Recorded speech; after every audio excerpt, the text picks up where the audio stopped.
गुजरात के सरस्वती तालुका में कैबिनेट मंत्री बलवंत सिंह राजपूत के हाथों 20 करोड़ से ज्यादा के विकास कार्यों का शुभारंभ किया गया। कैबिनेट मंत्री बलवंत सिंह राजपूत के हाथों पाटन जिला के सरस्वती तालुका के 5 गांवों में 20 करोड़ से ज्यादा के विकास कार्यों का भूमि पूजन किया गया है।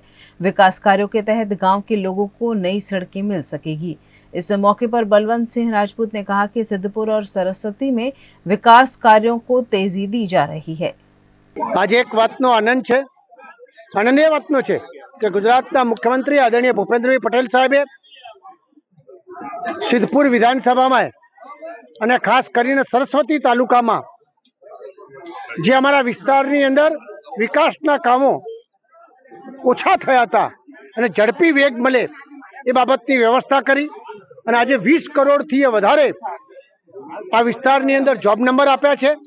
ना भागरूपे आज 5 गामोना खातमुहूर्त थया छे अने खास करीने वागरोळ गाम अमारुं एक एवुं गाम छे एने आखो साहेबे एक रिंग रोड आप्यो छे एटले गामनो उत्साह, 5 गामनो उत्साह अद्भुत छे। अने आ जे प्रकारनी व्यवस्था हमणां मुख्यमंत्रीश्रीए आ विस्तारमां तरावो भराय एना माटे पण 126 करोड़ थी वधारे रूपिया आप्या छे।